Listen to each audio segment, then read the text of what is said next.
Alright everybody, welcome to another first-person viewcast where we get to take in the skill, the talent of the beautiful, the amazing SCARLETT.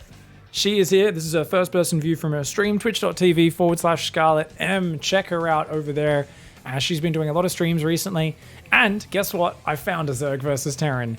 Time, the Chinese player, is playing against her. They're playing a bunch of customs, and she's actually just lost a few custom games against him at this point. When this game started, they were kind of quick and one-sided, so I looked at this one and I was like, hey, this looked like it's a bit of a longer game. Didn't look too closely, but I can't wait to see exactly what goes on because it's hardwire. It's kind of hard for the Terran to finish the Zerg off, but in late game, it's very hard for the Zerg to kill the Terran, and the Terrans often expand to a lot of bases and become super duper powerful. So SCARLETT, we're going to be watching her first-person view, hopefully picking up some things. Now, you might be wondering, why is she practicing with Time? Time is a Chinese player. SCARLETT lives in Canada. Kind of seems weird to be playing cross-server. Well, I found this out earlier in the stream. SCARLETT was saying, oh yeah, guys, did you know Time is stuck in San Francisco? And this is like a week after Katowice or more, right? And I was like, what? So apparently, obviously, a lot of people's flights were canceled because of the war in the Ukraine, with Russia invading there. And a lot of people going to Korea and China all had their flights canceled because they were all going through Ukrainian and Russian airspace, right? So he got a flight through to America, and then there's like one flight a month apparently from San Fran to China, and it got canceled. And so apparently he's got to wait for like a month or something, is what I heard. Maybe he's getting put on a different flight. I don't know. Essentially he might be living in San Francisco in a hotel for a month. So he's been playing the ladder on, I don't know if it's on his laptop or if he's at some team house or what's going on. But apparently he's stuck there, and I was like, oh, this is just so shitty for him. Obviously, like, I remember when, we were at Katowice last week, one of the last things we were looking at was like a lot of the players were having their flights canceled. I was talking to Cyan, who was saying he was going to Munich, but the same flight that he was meant to be getting had been canceled the day before. So he thought there was a good chance he was going to get stuck in the airport. A lot of the Korean players were stuck there for a day or two in Munich while they found new flights. Thankfully, most of the players are getting home at the moment, so we'll see how this goes. Anyway, SCARLETT's going for a real standard opening so far. No drone scout. She didn't really scout too far around with her overlords. She just looked to the side for the proxy racks. And you can see now she's going to try and micro with just 4 Zerglings. Notice how she's trying to pull back the weak Zergling. So she pulls the 3 forward, the 1 back, pulls the other 1 back. Oh, that's sick micro. I would love to tell you guys how to do that. Just be good and have sick mouse accuracy. And notice how she uses this bottom wireframe area next to me. You'll see her reach down there, sometimes to click on the weak Zergling to remove it from the pack, rather than trying to select it on screen. So notice even there, to send that Zergling scout out, she selected that down in the wireframe next to me, rather than trying to click on a moving Zergling running around on creep. So that's actually a really cool detail you guys should always try to focus on. Use this wireframe area to select things wherever possible. It is so much more accurate for you, and it's just way better than, especially clicking moving speedlings on creep is a nightmare. Every now and then I see like an amateur player trying to select a Zergling that's running on creep, and I'm like, dude, just stop. That is the hardest thing to click on. That is insane. So she's got the 2 bases up saturated, 2 queens out front, but she did have 1 or 2 tumors denied. So you can see her creep's not quite where she'd want it.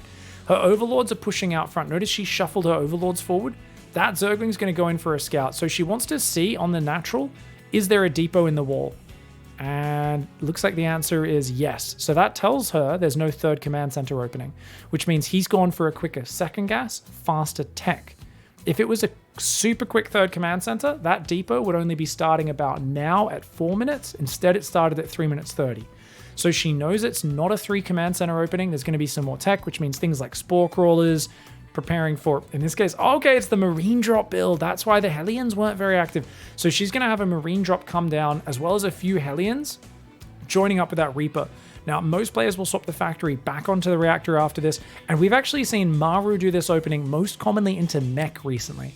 So it's probably in her mind that there might be battlecruiser after this drop in Hellion pressure into more Hellion run-bys into mech, because that's been so common after Maru obviously beat Serral in a map with that. He's beaten a lot of the top dogs, and if he manages to make the ghost transition off the mech in the kind of mid to late game, it becomes unstoppable. It looks so ridiculously unbeatable.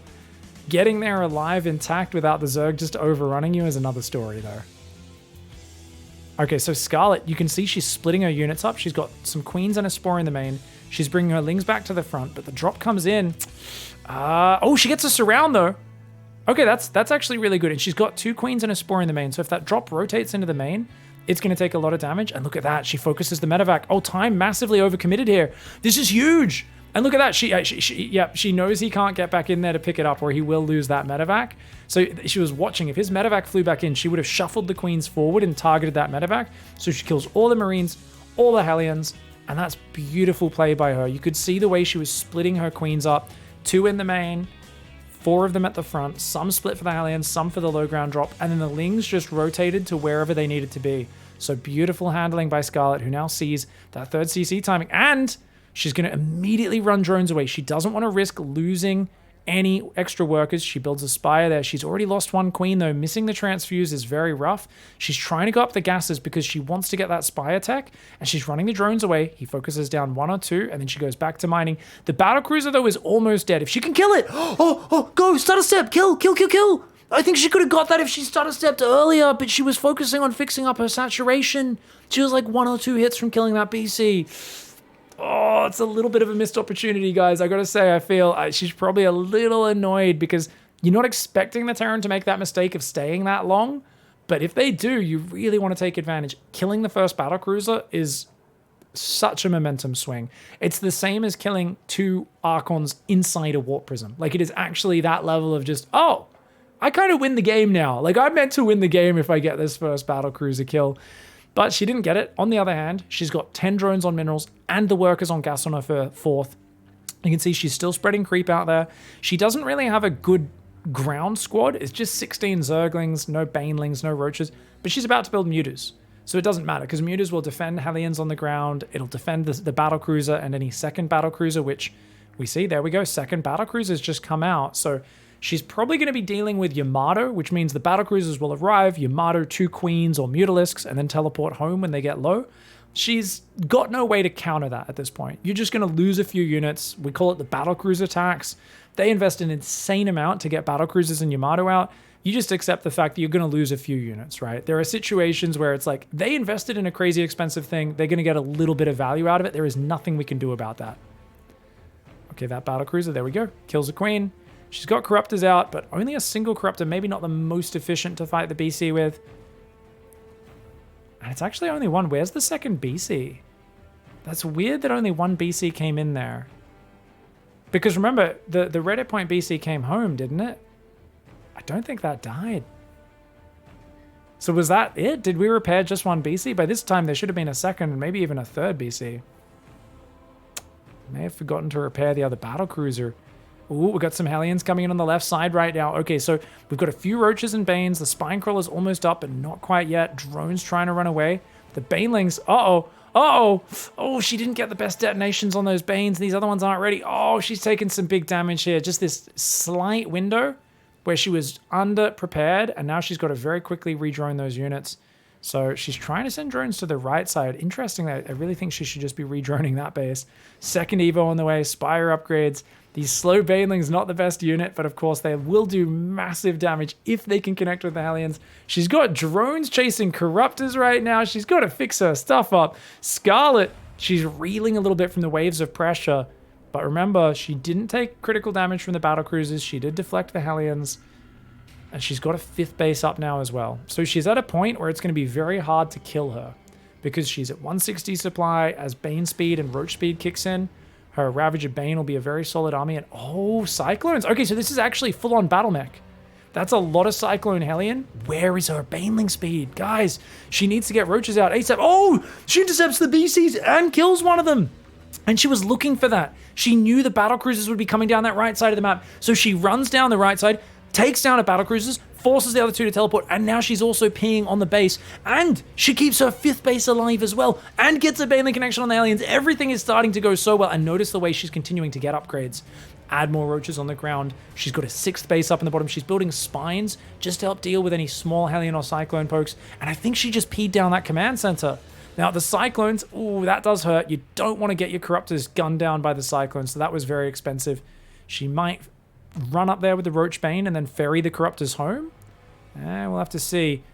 either way, there is a 4th base now getting up for the Terran for time. So she should definitely feel like she's ahead right now. And if she can barrel over him in the near future, this is going to be huge. So Ravager Bane, really good at beating this army, but it's hard to actually close the distance. Notice the way time, he just locks on with his Cyclones and just backs away, shoots, and he just wants to maintain that distance.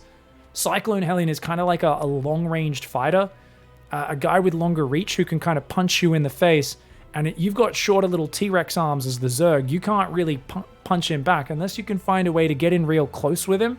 So you kind of want to clinch up with the Cyclone Hellion, or you want to trip them over. The best way to do that, split your army up, come from 2 sides. So if you can slide one arm around the back, when he tries to pull back, he's actually going to be retreating into the other half of your army.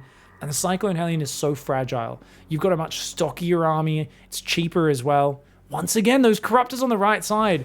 And look at this, guys. She's moved an Overlord far up on the left side as well. So if the battlecruisers go down the far left of the map, because they always want to sneak up on you, right? Then she'll spot it with the Overlord and have time to respond. But otherwise, her Corruptors are on the right, and the battlecruisers are not getting anything done. Whereas if those battlecruisers were finding their way into an undefended mineral line, it'd be totally different. And look at this. While she's fighting on the front, she gets in the back and distracts time with that as well. Now, don't get me wrong, guys. She's had a lot of momentum going for her, and he's doing a lot to make it difficult. But her killing that 4th base keeps him just crucially below her in terms of economy. You want to develop your game sense as a player always. For SCARLETT, she's constantly got an idea of where she is economically and where he is. And she knows she's up maybe 30% right now, something like that. So if she can just keep trading, even inefficiently, to just blow up his 4th base with Banelings like that, it's going to be super worth it because she's got just endless money. You can see here, Baneling's just looking for any SCVs she can find, maybe just blow up an add-on on a building. And she's going to maybe attack that left side with mass Zerglings before a planetary is finished. Yep. And then she's going to break this right side at the same time. So she's going to shove the right with Roach Ravager Bane. This is the important, expensive army that she wants to micro. The army on the left is kind of throwaway. It's like, just, move him in. And there we go. Oh, look, she intercepts the battle cruisers again. She's like, I've blocked you on the right side so many times. You're 100% going to go to the left this time. And once again, she intercepts the battle cruisers before they can get out. Red hit point, BC, fungal bile, she got it. She fungaled the battle cruiser, held it in spot. A single bile landed. The red hit point BC went down there, even though he Yamato'd a few of the Ravagers. And now he used his teleport up. Oh, she is going to lose all of her Corruptors, though. This is a very expensive trade, but if she kills most of the BCs, all but one, I think it's still worth it because remember, Corruptors are really shit units for anything except killing BCs. So just having the ability to actually trade them and then replace them with more Ravagerling Bane, SCARLETT will take these trades any day. She would love to do this. She's got the Lings in the top left, the Lings on the right, the Ravagers Lings coming in, and there's just no tanks anchoring this style for Time. Time wanted to play a pure mobile style where he was always the one aggressive. You can see now a tank comes down on the back foot. He's really going to need tanks to get back in this game, but like his Hellion Cyclone just unable to have the space to work with that they want. And look at that, she's just biling down the depots. She just killed so many SCVs in the top left. More surviving than I expected, to be real. Her Corruptors go to that left side. You can see this great vision. She should have some Overlords on the right side as well, just to spot future battlecruiser run-bys, but it's just not that important because she was killing the BC so consistently and so constantly. And this here was a textbook shutdown of a battle mech style. Now, don't get me wrong, his first Marine drop and Hellions getting surrounded was where things started to go wrong. This battlecruiser did pretty okay in that she fully abandoned the base, still lost 2 drones and 2 queens, but despite all of that, she just blocked every move. She kept expanding, spreading creep at an amazing rate. And she did such a darned good job there. So hats off to SCARLETT there for showing us some nice moves of how to play with mech. Ravagerling Bane to defend. Get enough Corruptors to deal with the battlecruisers, but most importantly, get the map control. Get those Corruptors far forward on the edge of the map and try to intercept those battlecruisers leaving. Because what do we often encounter? The battlecruisers appear from the edge of the map. They kill 10 drones. You know, then your Corruptors fly over, they Yamato 4 Corruptors, and then teleport home. And you're there just like, oh my god, I took so much damage for free. SCARLETT, she sets up for it beautifully, intercepts, and half of those times, it was actually Time who was like, ugh, and he'd look over there, and he'd go to Yamato, and because his battlecruiser was still Yamatoing, it would actually die. It wouldn't have time to teleport home. And any battlecruiser lost is a disaster for the Terran. That whole style is about building that battlecruiser up to 4 or 5, keeping a lot of the Zerg supply stuck in corruptors and then just killing them steadily over time and becoming insanely cost efficient. GG though, guys, we're going to stop it there, but that was a beautiful game. Catch you guys in the next one for the next first person view cast of SCARLETT as she shows us some of her beautiful play.